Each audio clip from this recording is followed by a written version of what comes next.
नमस्ते, मैं हूँ डॉक्टर बीना बंसल। मैं एक एंडोक्रिनोलॉजिस्ट हूँ डोर टू केयर क्लिनिक में। आज हम बात करेंगे इंसुलिन के बारे में। इंसुलिन एक हार्मोन है जो शरीर में शुगर को कंट्रोल करने में मदद करता है। कुछ मरीज़ों में इंसुलिन की कमी हो जाती है जिसकी वजह से शुगर काफ़ी बढ़ने लगता है और इनमें हम इंसुलिन इंजेक्शन बाहर से दे सकते हैं। इंसुलिन चूँकि एक प्रोटीन है, इसलिए इंसुलिन की गोलियां खाने में असरदायक नहीं हो सकती। इंसुलिन अगर गोली के फॉर्म में होगी तो वो पेट में डाइजेस्ट हो जाएगी। तो इस कारण से इंसुलिन हमें इंजेक्शन के द्वारा लेना पड़ता है। यही कारण है कि इंसुलिन के साथ बहुत सारी गलत धारणाएं जुड़ी हुई हैं, क्योंकि एक तो लोग इंजेक्शन के नाम से डरते हैं। इसलिए आज हम यहाँ पे आपको इंसुलिन लगाने के अलग अलग तरीके बताएंगे, जिससे आपको एहसास होगा कि ये बहुत बड़ी सुई या कोई इंजेक्शन नहीं है। बहुत ही आसान पेनलेस तरीके से आप इंसुलिन लगा सकते हैं।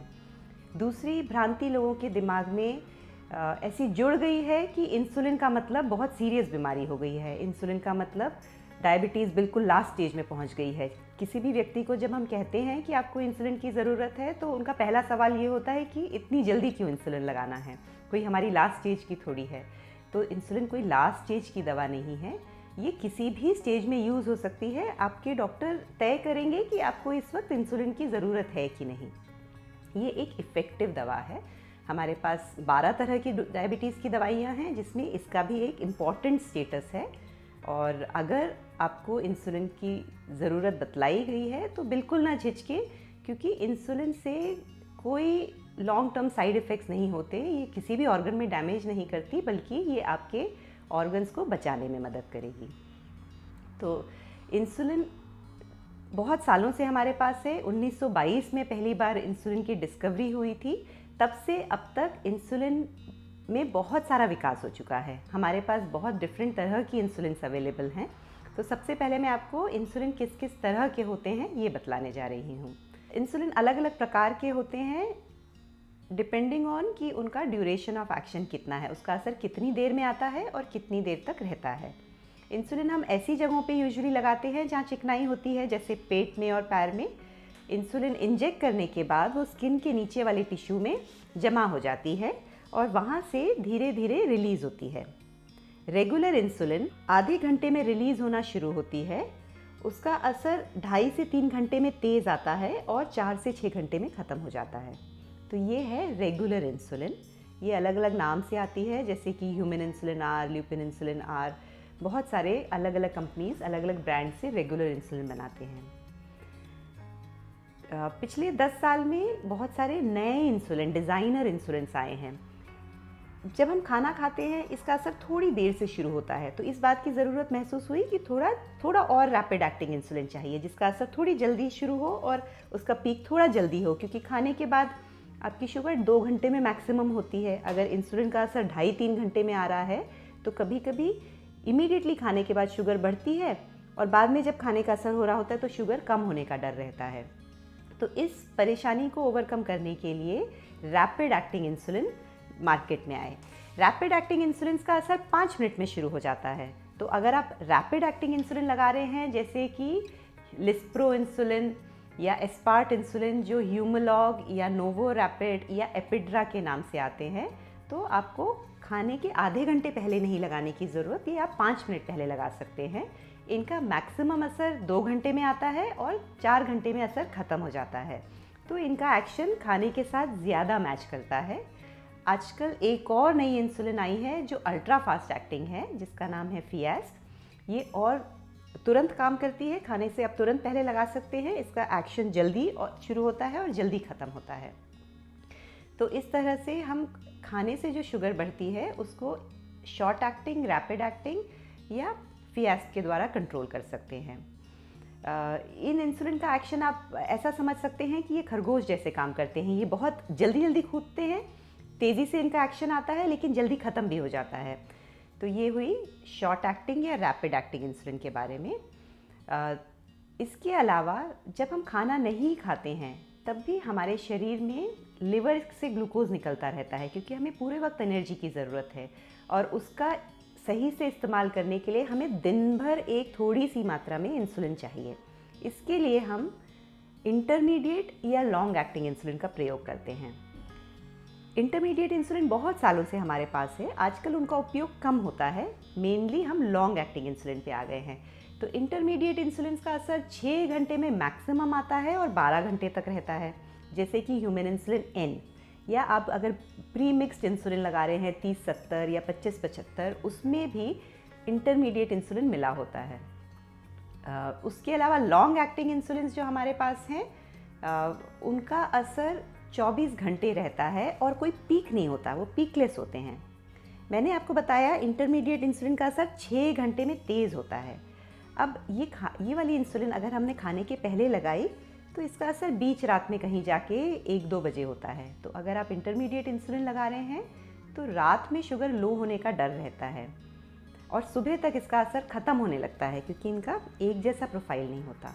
जबकि अगर हम long acting insulin flat profile वाला लगा रहे हैं तो इसका 20 से 24 घंटे बराबर असर रहता है।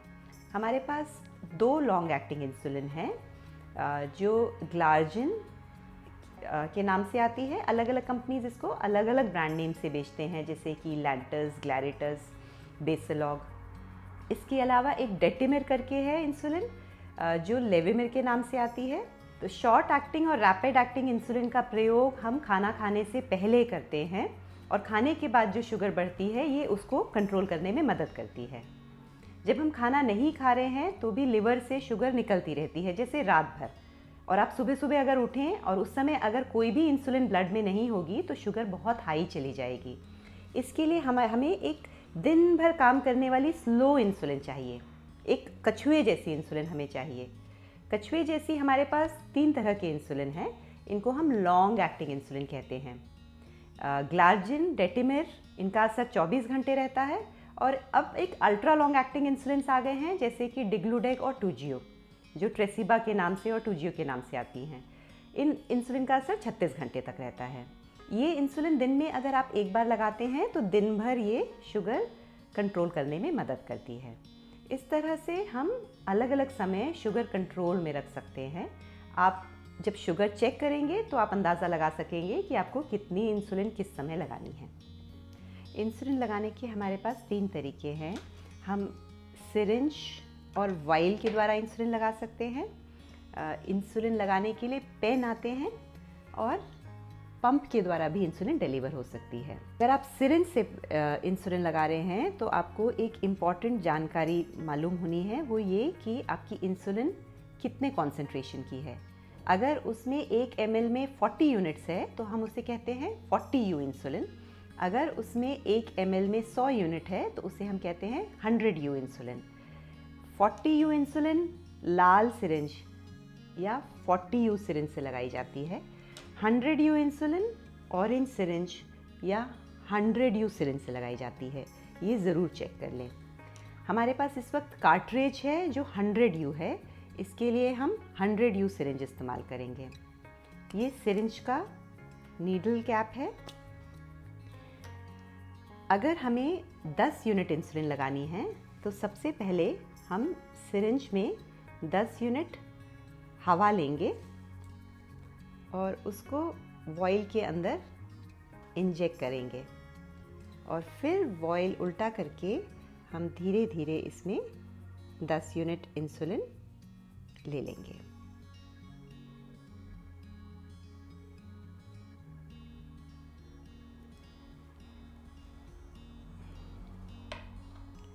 तो ये सिरिंज में एक एक्स्ट्रा स्टेप होता है, इसके बाद हम कोई एक्स्ट्रा एयर बबल होगा तो वो हम निकाल के इसको, हमारे पास इंसुलिन लगाने की बेहतर टेक्निक है। उसमें आपको सिरिंज में लोड करने की अब ज़रूरत नहीं है, क्योंकि आपके पास में ऑलरेडी सिरिंज एक कार्ट्रिज जला हुआ है जिसमें इंसुलिन भरी हुई है। शुरुआत में इसमें 300 यूनिट इंसुलिन रहेगी। इसको लगाने का तरीका ऐसा है कि हम ये नीडल वाली जगह पे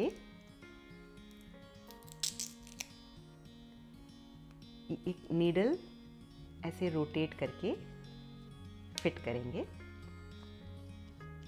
और फिर उसका सफ़ेद कैप रिमूव करेंगे। ये ग्रीन कैप हम इंजेक्शन लगाने के जस्ट पहले रिमूव करेंगे। इसके हमने देखा 2 कैप्स थे। फिर अगर हमें इसकी 10 यूनिट इंसुलिन लगानी है, पहले हम इसको प्राइम करेंगे। ये कैप निकाला। प्राइमिंग एक इम्पॉर्टेंट स्टेप है ये देखने के लिए कि नीडल कहीं ब्लॉक तो नहीं है। जब आपने देखा कि ऊपर से ड्रॉप आ रही है तो हमें पता चल गया कि नीडल सही काम कर रही है। अब आपको जितनी ज़रूरत है उतनी इंसुलिन आप डायल करें। अब हम 10 यूनिट, जैसे हमने सिरिंज में 10 लोड किया था, यहाँ पे हमें आसानी से केवल डायल रोटेट करना है। तो हमने 10 नंबर तक इसको घुमाया। इस पेन को हम वर्टिकली इंजेक्ट करेंगे। सीधा 90 डिग्री एंगल पे हमने स्किन पे इंजेक्ट करा। ये अंगूठा हमारा खाली है इसको प्रेस करने के लिए, और पीछे से हमने इंसुलिन प्रेस की। आप महसूस कर सकते हैं कि ये अंदर जा रहा है। फिर हम 10 सेकंड तक रुकेंगे ताकि सारी इंसुलिन आराम से इंजेक्ट हो जाए, और फिर हम इसे बाहर खींच लेंगे। हमारे पास तीसरा तरीका इंसुलिन देने का है, इंसुलिन पंप। इंसुलिन पंप में इस रिजर्वॉयर में इंसुलिन हम कार्ट्रिज के माध्यम से पुट करेंगे। ये ट्यूबिंग के द्वारा इंसुलिन जिस जगह पे कैन्यूला लगा हुआ है, इसको आप जिन जिन जगहों पे आप इंसुलिन इंजेक्ट करते हैं, जैसे पेट में, थाइज में, हाथ में, बटक्स में, वहाँ पे आप ये कैन्यूला इंसर्ट करेंगे। और प्री प्रोग्राम्ड इसमें बेसल रेट्स होती हैं। अब आपको डायल करने की भी ज़रूरत नहीं है, क्योंकि आप डॉक्टर की मदद से इसमें ऑलरेडी सेट कर सकते हैं कि कितने घंटे में कितनी इंसुलिन जानी है। अलग अलग ड्यूरेशन में अलग अलग इंसुलिन, जैसे रात में हमारी इंसुलिन रिक्वायरमेंट कम होती है तो हम अलग रेट सेट कर सकते हैं रात के लिए और दिन के लिए।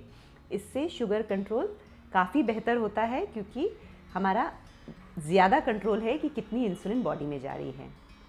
तो ये 3 तरीके आपने देखे इंसुलिन इंजेक्ट करने के, और इनमें किसी में भी दर्द बिल्कुल नहीं होता है।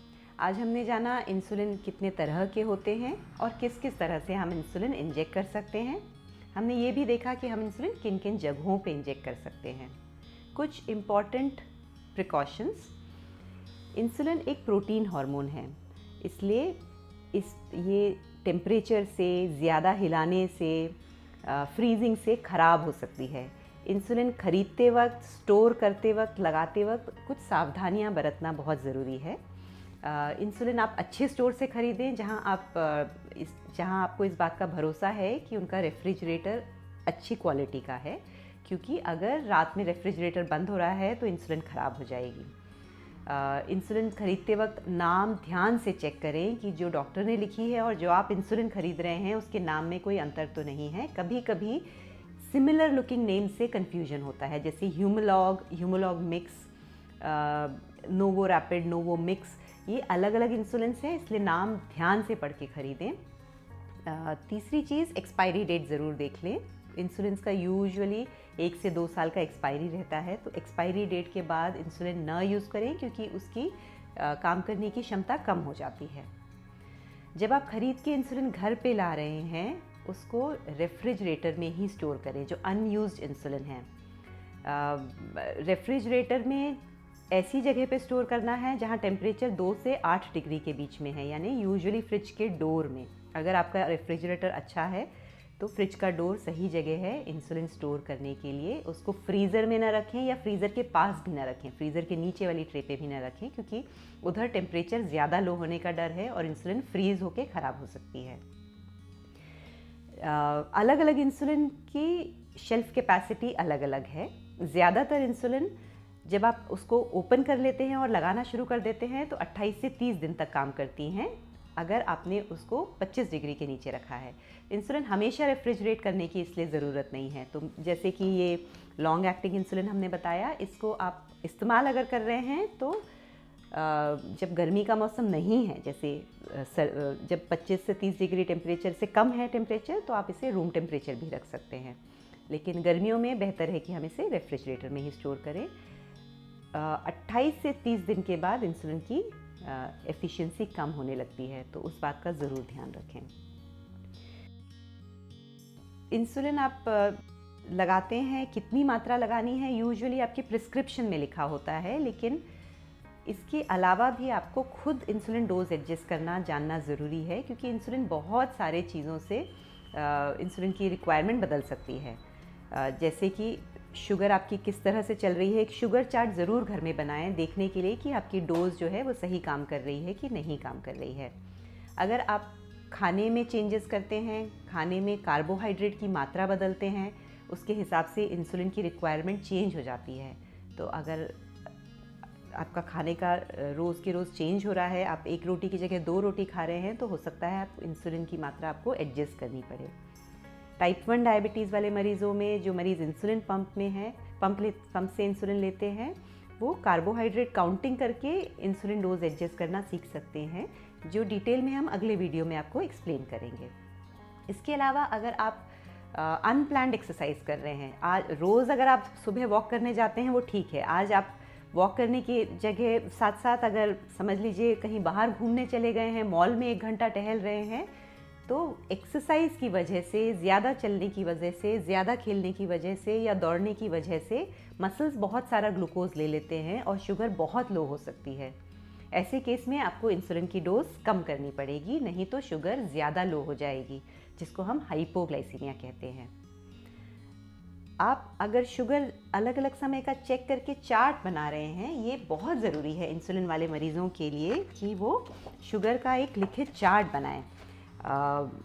डेट के हिसाब से अलग अलग समय का शुगर लिखें, क्योंकि अलग अलग इंसुलिन अलग अलग समय काम करती है। ये चार्ट आपको बताएगी कि आपकी इंसुलिन की डोज सही है कि नहीं है। तो पिछले 2-3 दिन का अगर आप शुगर का चार्ट का पैटर्न देखेंगे तो आपको मालूम पड़ेगा कि आपकी long acting insulin, short acting insulin की डोज कितनी होनी चाहिए। इंसुलिन अगर आपको एडवाइस की गई है उसका सही इस्तेमाल करना सीखें। इंसुलिन के कोई लॉन्ग टर्म साइड इफ़ेक्ट नहीं है, केवल एक ही चीज़ से सावधान रहना है, वो ये कि गलत मात्रा, गलत तरह की इंसुलिन ना उपयोग करें, क्योंकि इससे लो और हाई शुगर का डर रहता है। सही डोज, सही तरह की इंसुलिन सही जगह पे लगाएंगे तो कोई दिक्कत नहीं होगी। इंसुलिन साइट्स के बारे में हमने बात की, ये भी ज़रूरी है कि वो जगह आप रोज़ चेंज करें। तो इंसुलिन साइट जो हमने बताया, अगर हम रोज़ एक जगह पे लगा रहे हैं तो उस जगह पे हम लाइपो हाइपरट्रॉफी करके एक परेशानी है, फैट डिपोजिशन शुरू हो जाता है और इंसुलिन का एब्जॉर्प्शन कम होने लगता है। इसी तरह नीडल हो सके तो हर बार बदलें। कई बार कॉस्ट की वजह से लोग नीडल 2-3 बार इस्तेमाल करते हैं, लेकिन उससे अधिक नहीं इस्तेमाल करें, क्योंकि फिर नीडल ब्रेक होके लोकल इंजरी होने का, लोकल इन्फेक्शन होने का डर बढ़ने लगता है। तो इंसुलिन की नीडल बदलें, 1 दिन में डेफिनेटली बदल लें, 2-3 दिन से ज़्यादा ज़रूर से ना इस्तेमाल करें। हम जानते हैं कि ये महंगे हैं, लेकिन इनको बदलना ज़रूरी है। इंसुलिन एक ही जगह पे ना लगाएं, सही जगह पे बदल बदल के लगाएं, सही दुकान से खरीदें, सही जगह पे स्टोर करें और अपनी शुगर अच्छी तरह कंट्रोल रखें।